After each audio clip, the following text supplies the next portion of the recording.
Okay, in Keyword Density Analysis Video 2, we learned how to construct a Google search based on keyword analysis. In Part 3, we're going to learn how to refine that search.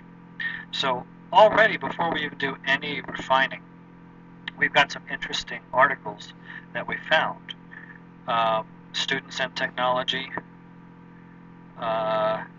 Digital Concept Mapping in Learning Context, Designing Digital Resources for Lifelong Learning,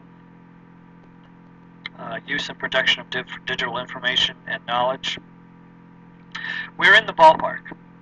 Now, the first thing I recommend is to take a look at this list of words that we typed into Google and see if any other words come to mind when you look at these words. Use these words to generate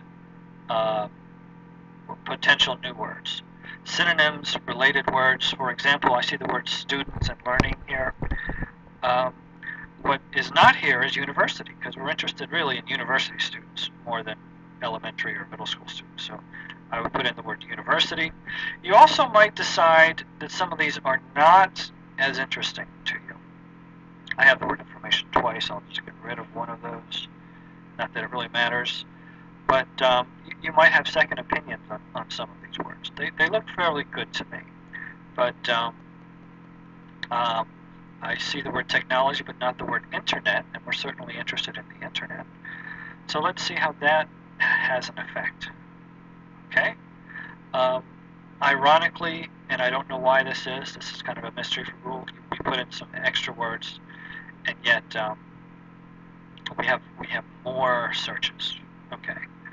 But just scrolling down here, researching collaborative knowledge building, informal distance education, the technology source archives, evaluation criteria for the educational web information system, technology and teaching, preparing pre-service students, digital libraries and education, trends and opportunities. That one seems to be most related to the topic we were interested in, the influence of digital technologies. So anyway, there's quite a bit that we can take a look at here. Since that was our original topic, we might even want to put that word in, trends. Okay, digital libraries and education, trends and opportunities.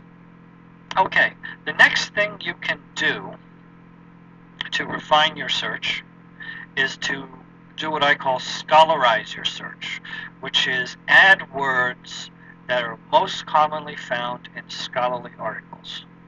And so some words that are most commonly found in scholarly articles are references.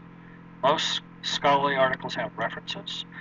Most scholarly articles have words such as journal and research. Certainly, journal will come in the references, the journal of this, the journal of higher learning. So what I've done is I've added words commonly found in scholarly articles. I call that scholarizing your search results. Again, digital libraries and education trends and opportunities appears at number 1. Let's just scroll down here. Advanced Learning Technologies Journal List. That sounds interesting. The Internet and Higher Education, Editor's Choice. Very interesting. Promoting collaborative learning in higher education.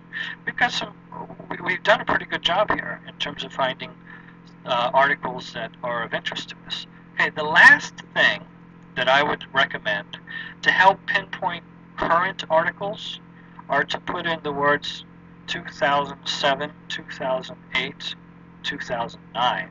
What this does is this returns articles that will reference in their references references that are probably dated pretty recently, and we'll just click return, and we're more likely to come up with articles here that that have been written in the past 2 or so years.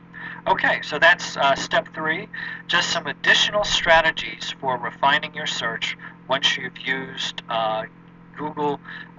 keyword analysis to construct a Google search.